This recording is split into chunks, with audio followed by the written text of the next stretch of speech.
السلام علیکم، ہم اسٹارٹ کریں پھر؟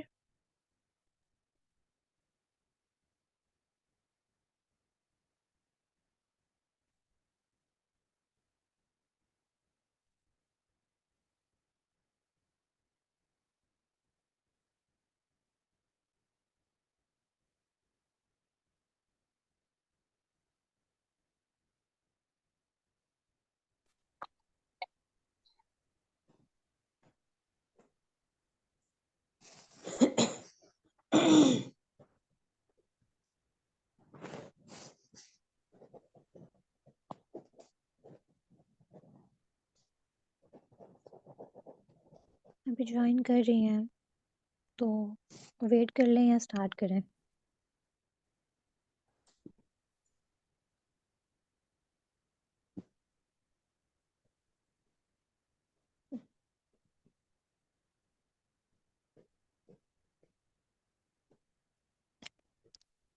کوئی بات نہیں، اگر تھوڑا سا 5-10 منٹ ایکسٹرا لگا لیں گے تو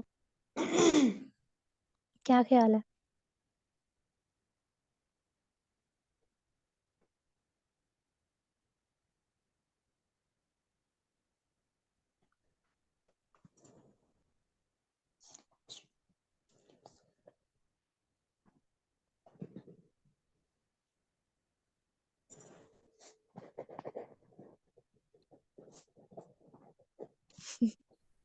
جی الحمدللہ نیک خیال ہے بہت۔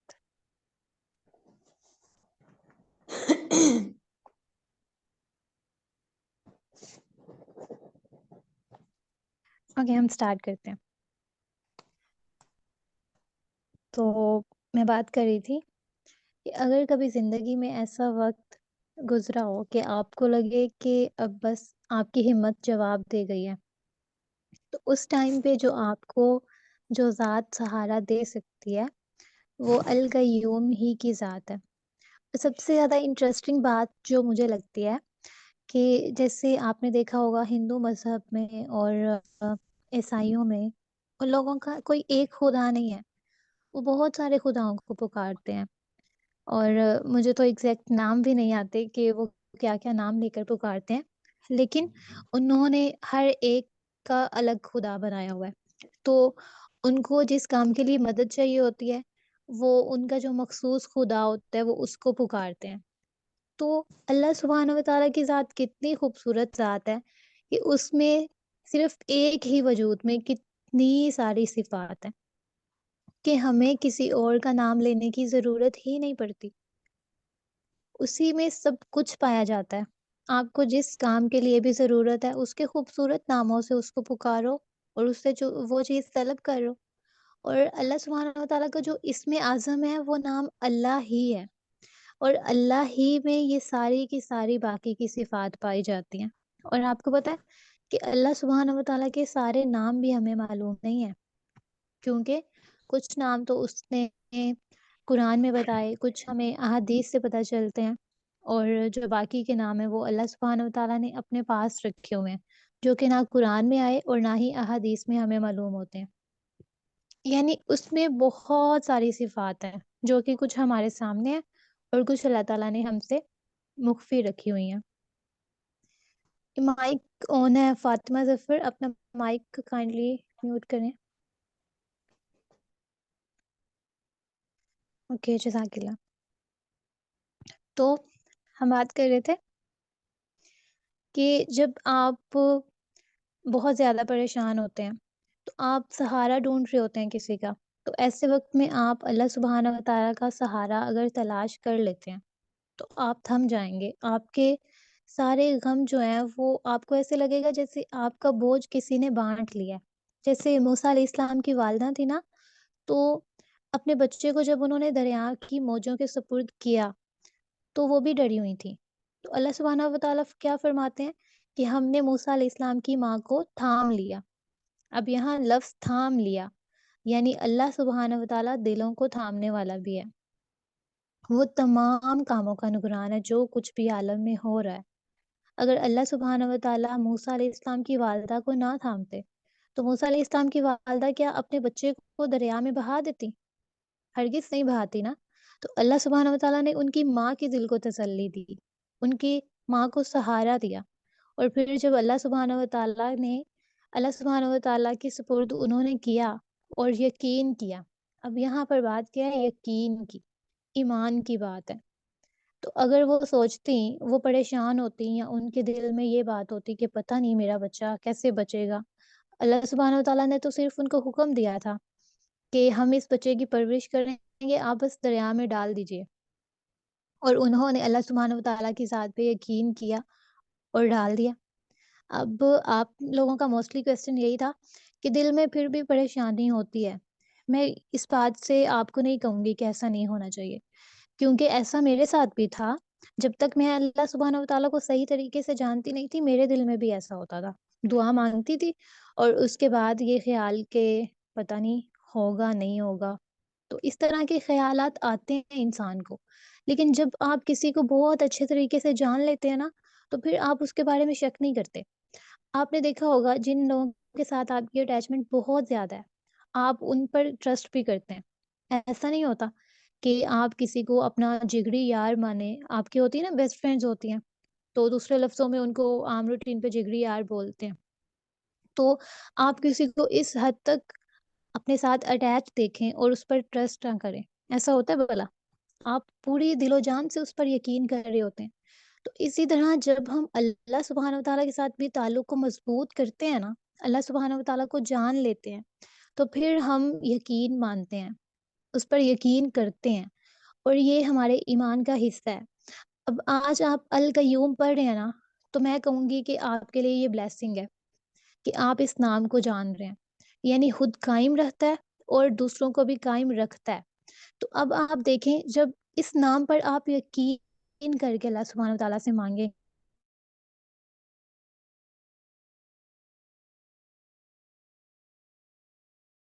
کرے گا یا وہ میری اس معاملے میں مدد نہیں کرے گا، آپ نے اس نام کا سہارا لینا آئندہ، اور اپنے دل سے یہ شک نکال دینا ہے کہ وہ نہیں سنے گا۔ اور جب آپ نے دعا مانگنی ہے، سب سے اپنے دل کو تھامنے کے لیے دراصل آپ کو حسبن اللہ پر یقین رکھنا پڑے گا۔ جیسے میں نے ابھی آپ کو صحابہ کے بارے میں بتایا نا، کہ صحابہ بہت پریشان تھے، ان کو جنگ احد میں بہت بری طریقے سے شکست ہوئی تھی، وہ لوگ جنگ ہار گئے تھے، اور اس کے بعد مسلمانوں پر بہت زیادہ غم تھا، اور مسلمانوں کی جو شخصیت تھی، ان کا جو وجود تھا وہاں پر، یعنی ان کو بہت زیادہ پہلے اعزاز ملا، اور لوگوں میں جب جنگ بدر کے بعد انہوں نے کفار کو شکست دی تھی، تو 313 لوگ تھے صرف۔ 313 نے ایسی دھاک بٹھائی تھی کافروں پر کہ وہ لوگ ان کا مقابلہ کرنے سے قاصر ہو گئے تھے۔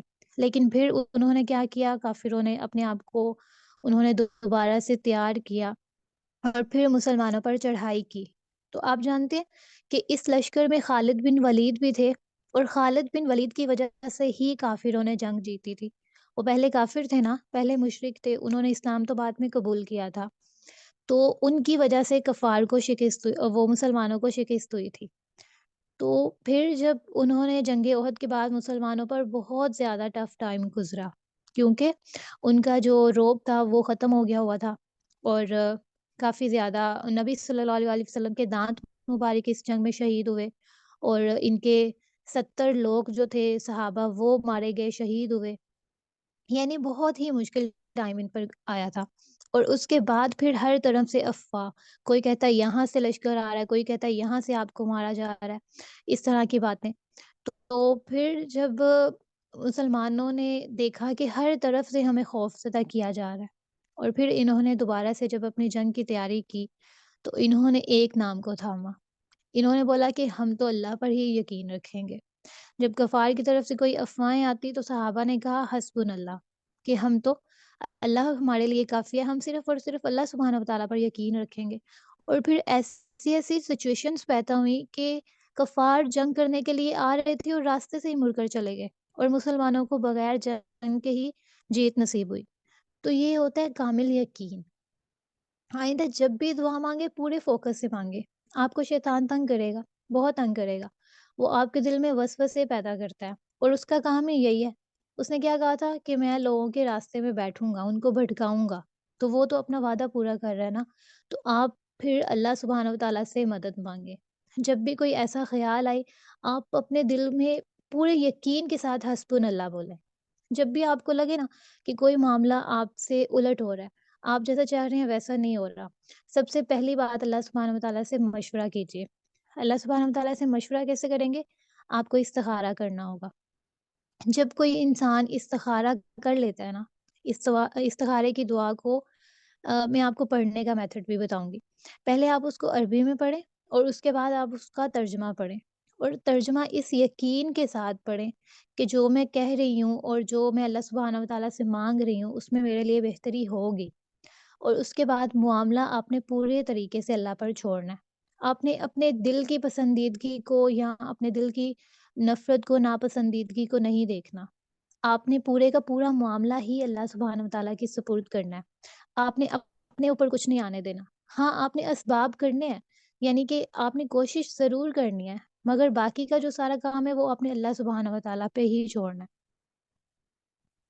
اور جب انسان اللہ سبحانہ وتعالیٰ پہ معاملہ چھوڑ دیتا ہے، پہلی بات اس سے کہا کریں یا حیو یا قیوم برحمتک استغیث، کیونکہ یہ نبی صلی اللہ علیہ وسلم پڑھتے ہوتے تھے پریشانی کے وقت میں۔ تو میں جب بھی اس دعا کو پڑھتی ہوں، میں اپنے مائنڈ میں یہ سیٹ تیار کرتی ہوں کہ میں سوچتی ہوں کہ نبی صلی اللہ علیہ وسلم جب پریشان تھے تو انہوں نے بولا یا حیو یا قیوم برحمتک استغیث، کہ یعنی یہ تھامنے والے، قائم رکھنے والے، مجھے تھام لے، میری اپنی رحمت کے ساتھ مدد فرما۔ تو میں اس کانسیپٹ کو اپنے مائنڈ میں سیٹ کرتی ہوں، اور پھر میں یہ دعا مانگتی ہوں۔ اور اس کے بعد جب میں یہ دعا مانگ لیتی ہوں، پھر مجھے جو بھی چاہیے ہوتا ہے میں وہ ساری چیزیں مانگتی ہوں، اور اس کے بعد میں بولتی ہوں حسبن اللہ۔ اور حسبن اللہ ایسے پھر میرے لیے کافی ہوتا ہے کہ میرا مائنڈ ہی اس طرف نہیں جاتا کہ اب اللہ سبحانہ وتعالیٰ نہیں کریں گے، کیونکہ دیکھیں اللہ سبحانہ وتعالیٰ کا آپ نام بھی لیں اور پھر یقین بھی نہ رکھیں تو کتنی زیادتی والی بات ہے نا، کہ اگر کوئی دنیا میں صاحب اختیار ہے اور آپ کو معلوم ہے کہ اس بندے کے فلاں کے ساتھ تعلقات ہے، یہ میرا کام کروا دے گا، تو آپ شک کرتے ہیں بھلا؟ نہیں شک کرتے نا، جب آپ کو یقین ہوتا ہے کہ یہ بندہ اس کام کو کر سکتا ہے، اس کے پاس اختیارات موجود ہیں، تو آپ شک نہیں کرتے کہ یہ میرا کام نہیں کرے گا یا یہ کر نہیں سکتا۔ تو پھر جب دنیا میں اللہ سبحانہ و تعالیٰ کسی کو اختیار دے رہے ہیں، تو آپ اس کے بارے میں شک نہیں کر رہے، پھر وہ اللہ سبحانہ و تعالیٰ جو سارے اختیارات کو دینے والا ہے، اس پہ کیوں شک کریں گے؟ تو یہ کتنی زیادتی والی بات ہے۔ اللہ سبحانہ و تعالیٰ کی شان کو دیکھیں۔ آپ سب سے پہلے یہ دیکھیں آپ مانگ کس سے رہے ہیں، نام کس کا لے رہے ہیں؟ اور جب پھر آپ یہ سوچیں گے نا، تو پھر آپ کو سمجھ آ جائے گی کہ وہ جو سارے اختیارات دینے والا ہے، وہ جو کار ساز ہے، جب تک وہ چاہتا نہیں ہے تب تک تو کوئی چاہ بھی نہیں سکتا، تو پھر وہ کیسے آپ کو نہیں نوازے گا؟ تو آئندہ اس بات کو دل میں لانا ہی نہیں ہے کہ ایسا نہیں ہوگا۔ آپ دعا مانگے اور پورے یقین کے ساتھ پورا گمان رکھ کر مانگے کہ یہ قبول ہوگی، اور پھر اس بات پر بھی یقین رکھیں کہ اگر اس دعا کے بدلے میں مجھے کچھ اور مل جائے تو وہ بھی بہت ہے، اور اگر آپ کو وہی چیز چاہیے تو اللہ سبحانہ و تعالیٰ سے مانگنے میں اور زیادہ کوشش کرنی شروع کر دیں کہ جتنی آپ کی ایفرٹ ہوگی دعا کے لیے، آپ کو رزلٹ بھی اتنا ہی اچھا ملے گا۔ اور پھر اللہ سبحانہ و تعالیٰ سے یہ دعا بھی مانگا کریں کہ اللہ سبحانہ و تعالیٰ مجھے اپنے فیصلوں میں راضی کر دے۔ جب آپ رضا مانگنا شروع کر دیں گے نا، تو پھر آپ کے دل میں اس چیز کی طلب پہلے جیسی نہیں رہے گی، کیونکہ اللہ سبحانہ و تعالیٰ آپ کے لیے کافی ہونا شروع ہو جائیں گے، آپ کو راضی کرنا شروع ہو جائیں گے، آپ کے دل کو سکون دیں گے۔ تو اس چیز کو اپنے مد نظر رکھنا ہے آئندہ سے، اور یہ سوچیں کہ اللہ سبحانہ و تعالیٰ دلوں کو تھامنے والا ہے، جیسے اس نے موسیٰ کی ماں کو تھاما تھا۔ آئندہ آپ یہ بات بھی اپنے ذہن میں رکھیں گے نا، تو آپ کے لیے بہت زیادہ بینیفٹ ہوگا کہ جب آپ یہ سوچیں گے کہ اگر موسیٰ کی ماں ان کو دریا میں بہا سکتی ہے اپنے بیٹے کو، تو پھر اللہ سبحانہ و تعالیٰ میرا دل کیوں نہیں تھامے گا، میرے معاملات کو کیوں نہیں تھامے گا؟ رضا والی بات ریپیٹ کر دوں، کون سی بات کہہ رہی ہیں؟ کلیئر نہیں ہے آواز؟ کائنڈلی مجھے بتائیے گا کہ آواز آ رہی ہے؟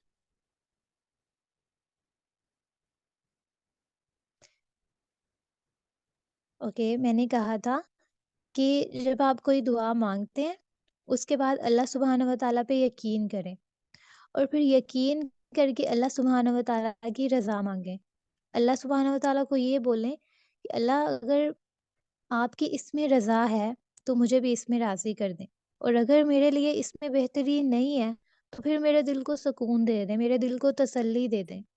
تو پھر آٹومیٹکلی آپ کا جب تعلق مضبوط بننے لگتا ہے، جب آپ اللہ سبحانہ و تعالیٰ کی رضا کو مانگنے لگتے ہیں، تو وہ پھر آپ کے دل میں پہلے جیسی طلب نہیں رہنے دیتا اس چیز کے لیے، یعنی کہ وہ آپ کے دل کو تھام چکا ہوتا ہے نا، وہ آپ کے دل کو تھام رہا ہوتا ہے، آپ کو سکون دے رہا ہوتا ہے، آپ کی دعا کو قبول کر رہا ہوتا ہے، تو پھر اگر تو وہ چیز آپ کے لیے نہیں ہے تو اس کی طلب آپ کے دل سے ختم کرتا جائے گا۔ یہ کام بہت جلدی نہیں ہوگا، کیونکہ اللہ سبحانہ و تعالیٰ تو نرمی سے معاملہ کرنے والے ہیں نا۔ اللطیف ہم نے پیچھے ہی پڑھا تھا ابھی، تو اللہ سبحانہ و تعالیٰ آرام آرام سے کرتے ہیں، باریک بینی سے کرتے ہیں، وہ ساتھ ساتھ آپ کو دیکھ رہے ہوتے ہیں۔ تو اس لیے تسلی سے آپ نے صبر کے ساتھ آپ نے اللہ سبحانہ و تعالیٰ کی رضا مانگنی ہے، اور جو آپ کو دعا مانگی ہے، جو آپ نے وہ آپ کو چاہیے، تو اس دعا میں مزید محنت کرنا شروع کر دیں اور اس کی رضا مانگنا شروع کر دیں۔ پھر دونوں میں سے ایک کام تو ہوگا، یا تو اس چیز کی طلب آپ کے دل سے نکل جائے گی، یا پھر دوسری صورت میں وہ چیز آپ کو مل جائے گی۔ تو اللہ سبحانہ و تعالیٰ جتنے بھی کام دنیا میں ہو رہے ہیں سب کا نگران ہے۔ آپ جانتے ہیں کہ مینجمنٹ کتنا مشکل کام ہے؟ یہ بہت مشکل کام ہے، سب سے زیادہ جو مشکل فیلڈ ہے وہ مینجمنٹ کا ہے۔ آپ نے دیکھا ہے 10 امپلائیز ہوں گے نا، تو ان کی پے کے مطابق ایک مینیجر کی پے ہوتی ہے، حالانکہ وہ کچھ نہیں کرتا مگر کرواتا ہے۔ مینیجر کا کوئی کام نہیں ہوتا، اور اس نے سب پر نظر رکھنی ہوتی ہے۔ مشکل ترین کام مینجمنٹ کا ہے، اور نگران بننا تو آسان ہے، لیکن اس کو نبھانا بہت ہی مشکل کام ہے۔ قدم قدم پر امتحان ہے اس میں، ہر جگہ پر ایک مینیجر ضرور ہوتا ہے، چاہے وہ جگہ چھوٹی ہے چاہے وہ جگہ بڑی ہے، وہاں کا ایک ہیڈ ضرور ہوگا جو اس ساری جگہ کو کنٹرول کر رہا ہوگا۔ تو پھر آپ یہ عالم دیکھیں، سورج دیکھیں، چاند، ستارے، پہاڑ، سمندروں کی تہیں، صحرا، خشکی، تری، زندہ کو، مردہ کو، سب کو مینج کر رہا ہے، تو وہ القیوم ہی ہے۔ اس سے دعا مانگا کریں کہ وہ ہمارے معاملات میں بھی ہمیں مینج کرنے کی صلاحیت نصیب کر دے۔ تو ہم سے 4 لوگ نہیں سنبھالے جاتے۔ آپ کو پتہ ہے ایک ٹیم ہو نا، تو اس کو کوئی لیڈ کر رہا ہے تو سمجھ نہیں آئے گی کہ کہاں خرابی پیدا ہو رہی ہے۔ جتنی بڑی ٹیم ہوگی اتنے ہی زیادہ مسئلے ہوں گے، کیونکہ ہر کسی کی انا ہوتی ہے، کوئی کسی کے انڈر کام نہیں کرنا چاہ رہا ہوتا، کسی کو کام پسند نہیں آ رہا ہوتا، کوئی کچھ کرنا چاہ رہا ہوتا ہے۔ تو لوگوں کی اگر آپ کسی کو بولتے ہیں نا کہ میری ہیلپ کر دیں کسی کام میں، تو وہ کیا کہتا ہے کہ میں ذمہ داری تو نہیں لے سکتا کیونکہ یہ کام بہت مشکل ہے، مگر میں آپ کی ہیلپ کر دوں گا۔ یعنی کوئی بندہ ذمہ داری اٹھانے کے لیے آسانی سے تیار ہوتا ہی نہیں ہے، مگر اللہ سبحانہ و تعالیٰ کو دیکھیں، اس نے سب کی ذمہ داری لی ہوئی ہے۔ کوئی مچھلی بھی رات کو بھوکی نہیں سوتی، کوئی پرندہ بھی سوتے ہوئے اپنے گھونسلے سے گرتا نہیں ہے۔ وہ ذات جو پتلی پتلی ڈالیوں پر پڑے ہوئے پرندوں کو گرنے نہیں دیتی، تو وہ پھر بندوں کو کیوں کیسے نہیں تھامے گی؟ وہ بندوں کو کیوں گرنے دے گی؟ آپ نے کبھی سوچا اس بارے میں؟ آپ تو اشرف المخلوقات ہے نا، تو جو جانوروں کا اتنا خیال، پرندوں کا اتنا خیال رکھ رہا ہے، وہ پھر اشرف المخلوقات کا کیوں نہیں رکھے گا؟ آپ اپنا تعلق تو لیجئے اس کے ساتھ، اور اس کی قدرت سے پوری خلق کا قیام ہے۔ آپ نے دیکھا کہ ہر چیز مینیج ہو رہی ہے۔ سورج اپنے وقت پہ آتا ہے، چاند اپنے وقت پہ آتا ہے، رات اپنے ٹائم پہ ہوتی ہے۔ کبھی دیکھا ہے کہ دن ہی دن ہو، کبھی ختم ہی نہ ہو رہا ہو، رات ہی رات ہو، صبح ہی نہ ہو رہی ہو؟ تو ایسا نہیں ہوتا۔ موسم دیکھیں اپنے وقت پہ تبدیل ہوتا رہتا ہے۔ یعنی ہر چیز اتنے اچھے طریقے سے مینیج ہو رہی ہے۔ Good management will give you good results, best management will give you best results, اور better management will give you better results. تو جیسی مینجمنٹ ہوگی ویسے ہی ریزلٹس بھی ہوں گے۔ پوری کائنات کیسے چل رہی ہے، کبھی ایک لمحے کے لیے غور کر کے دیکھیے گا، آپ کو ہر چیز مینج لگے گی، کسی چیز میں کوئی خرابی آپ نہیں دیکھیں گے۔ یہ اللہ سبحانہ و تعالیٰ کی مینجمنٹ ہے، اور وہ کہتا ہے وَلَا يَعُودُهُ حِفْظُهُمَا وَهُوَ الْعَلِيُّ الْعَظِيمُ، اس کو تو کوئی چیز تھکاتی بھی نہیں ہے۔ آپ نے کبھی کسی کو ذمہ داری دیکھ کے دیکھا ہے کہ ذمہ داری نبھانے کے بعد بلکہ ابھی راستے میں ہی کام ہوتا ہے اور وہ بندہ ایسے ڈھہ چکا ہوتا ہے کہ اب کچھ نہیں ہو سکتا میرے سے، میں بہت تھکاوٹ میں ہوں، بہت تھک گیا ہوں؟ لیکن اللہ سبحانہ و تعالیٰ وہ ذات ہے جس کو تو نہ نیند آتی ہے اور نہ ہی وہ تھکتا ہے، اور یہ صفت اللہ سبحانہ و تعالیٰ کے لیے خاص ہے۔ یہ صفت افعال میں سے ہے۔ ایک ہوتی ہے قول میں سے، ایک ہوتی ہے افعال میں سے۔ یعنی ایک ہوتی ہے صرف کہنا اور دوسری ہوتی ہے کرنا۔ جیسے انسان کسی سے کچھ کرواتا رہتا ہے نا اور خود نہیں کرتا، وہ بیٹھ کے صرف آرڈر کرتا ہے کہ یہ کر دو وہ کر دو، اور کام ہو جاتا ہے۔ اور اللہ سبحانہ و تعالیٰ کا القیوم ہونا کہنے سے زیادہ کرنا ہے۔ کرنا کہتے ہیں کہ اللہ سبحانہ و تعالیٰ صرف کہہ نہیں رہے بلکہ حقیقی معنوں میں کر رہے ہیں۔ اب آپ بچہ دیکھ لیں، وہ کتنا وقت ماں کے پیٹ میں رہتا ہے۔ آپ امیجن کریں کہ کتنی ماؤں کے رحموں میں ان کے بچے موجود ہوں گے ابھی بھی، اس وقت بھی۔ ہر انسان کو لیجئے، ہر عورت کو لیجئے، اور پھر جانوروں میں لیجئے مؤنث کو، اور ان کے بچوں کو، کہ وہ اپنے رحموں میں بچے اٹھائے ہوئے ہیں۔ اور اللہ سبحانہ و تعالیٰ جو القیوم ہے، اس نے سب کو نظر میں رکھا ہوا ہے کہ یہ عورت اس وقت اس کیفیت میں ہے، یہاں سے وہ گزر رہی ہے، یہ بچہ کب پیدا ہوگا، کس طرح سے دنیا میں آئے گا، اور اس کے ساتھ کیا ہوگا، وہ سب کچھ نگاہ میں رکھے ہوئے ہیں۔ اور آپ بھی تو جب کسی وجہ سے الجھے ہوتے ہیں تو آپ کو گمان نہیں آتا کہ میں اللہ سبحانہ و تعالیٰ کی نظروں میں ہوں؟ آپ پہلی چیز یہ سوچا کریں، آپ کے ساتھ کچھ برا ہو رہا ہے نا، تو آپ پہلی چیز یہ سوچیں کہ اللہ سبحانہ و تعالیٰ کی نگاہوں میں ہوں۔ اپنے آپ کو کبھی بھی غیر ضروری نہیں سمجھا کریں۔ آپ یہ دیکھیں کہ اگر میرے ساتھ کچھ ہو رہا ہے تو اللہ سبحانہ و تعالیٰ کو تو معلوم ہے نا۔ اگر دنیا کے لوگ نہیں سمجھ رہے، اگر کوئی نہیں سمجھ رہا مجھے، تو وہ ذات تو ہے نا جس نے مجھے پیدا کیا ہے۔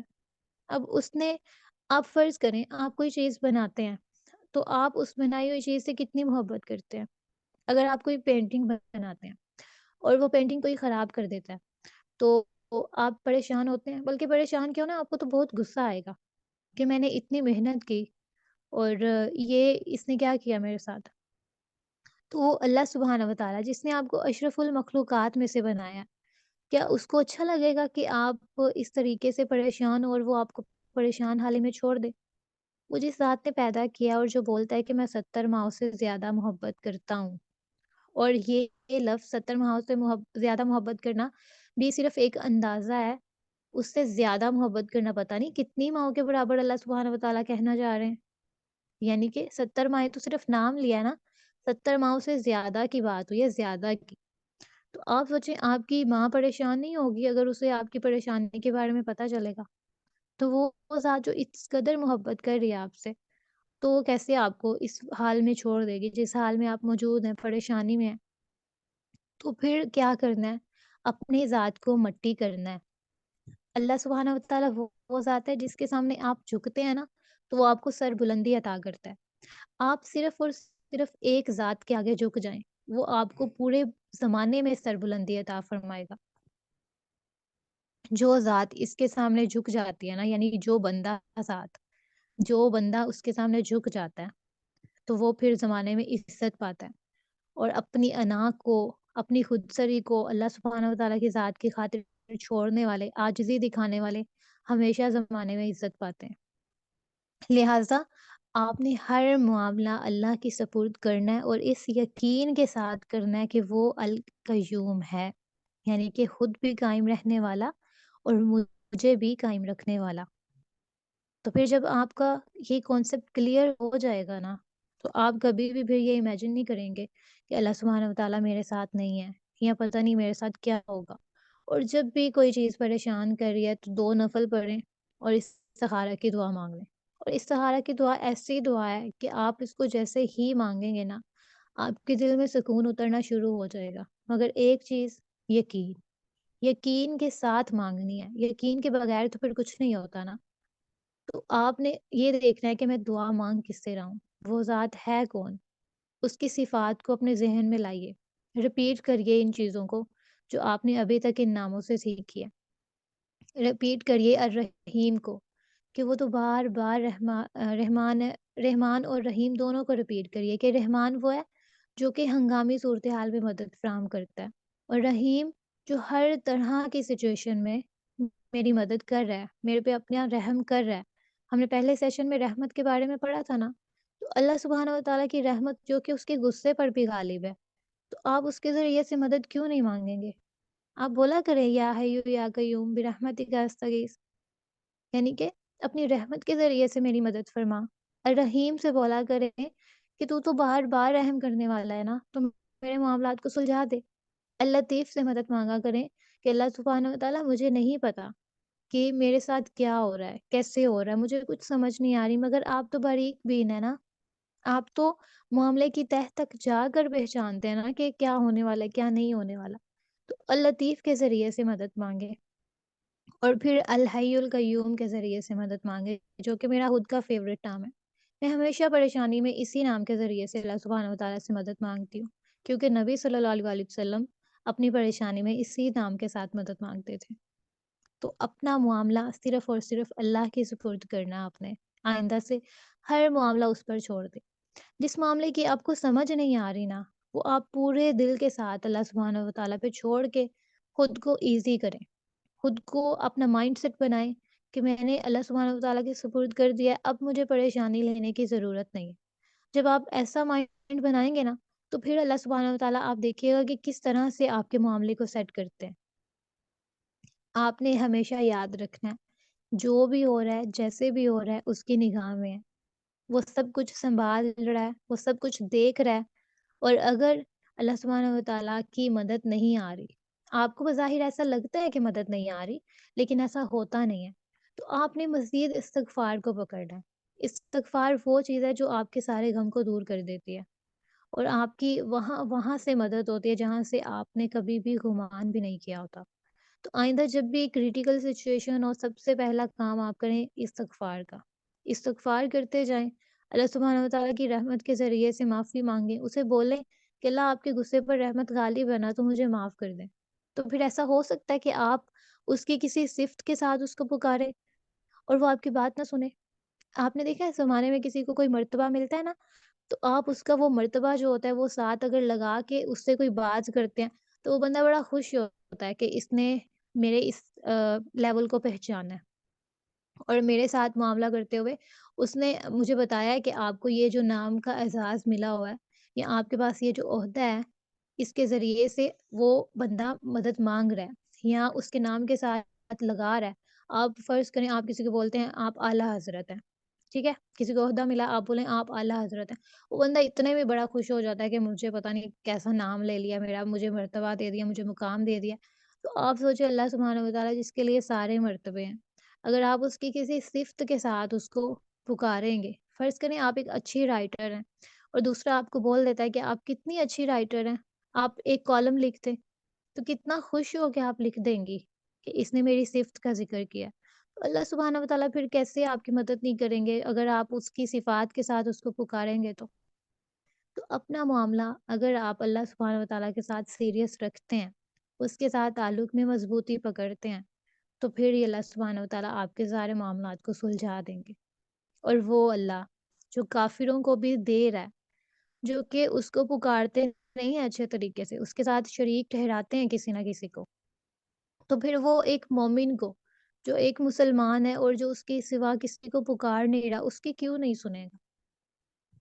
لہٰذا ہر چیز کو ذہن میں رکھا کریں، اپنے آپ کو یقین دلایا کریں، تو پھر آپ دیکھیے گا کہ آپ کی زندگی میں کس طریقے سے خوشگواری آئے گی انشاءاللہ۔ وما علینا الا البلاغ المبین۔ اب آپ کے جو کوسچنز ہیں وہ مجھ سے پوچھ لیں، میں آپ کو انشاءاللہ آنسر کروں۔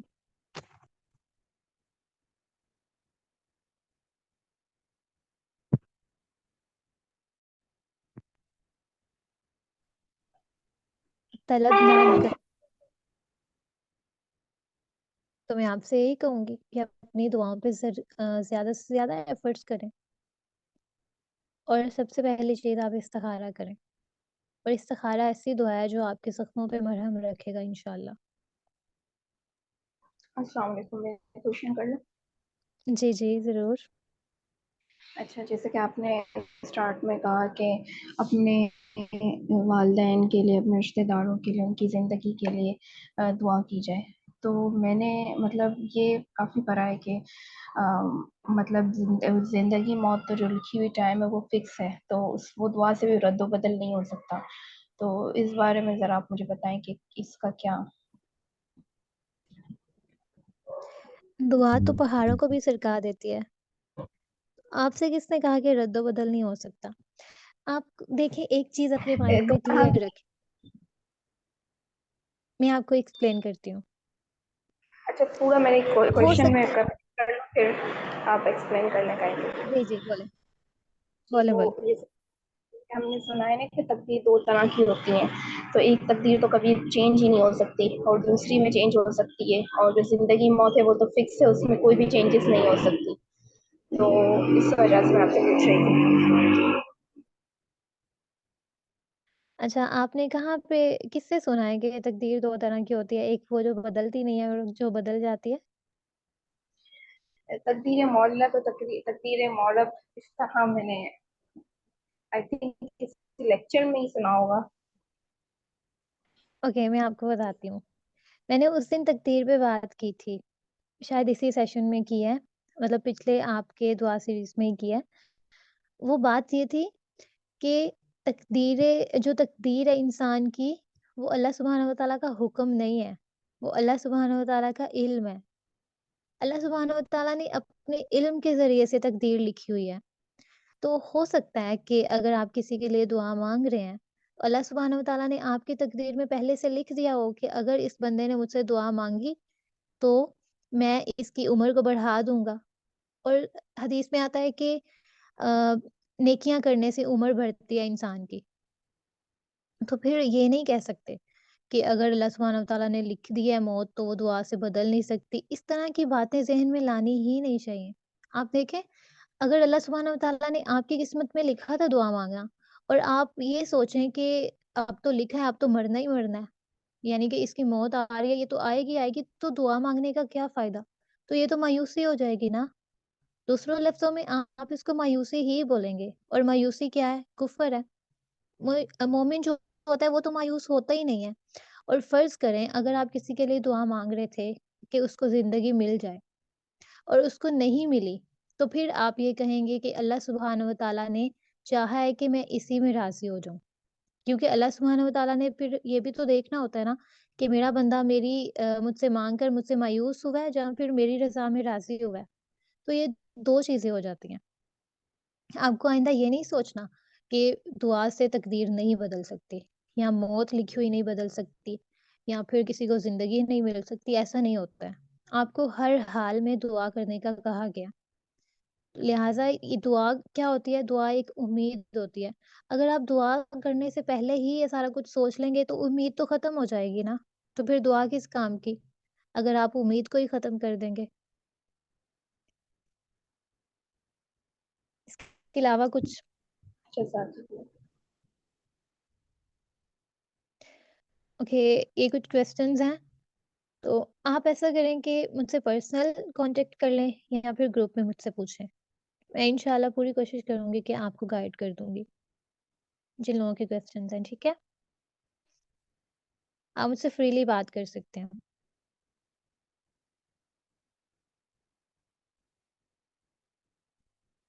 اوکے، تو سیشن اینڈ کرتے ہیں۔ سبحانک اللہم و بحمدک، نشہد ان لا الہ الا انت، نستغفرک و نتوب الیک۔ السلام علیکم و رحمۃ اللہ وبرکاتہ۔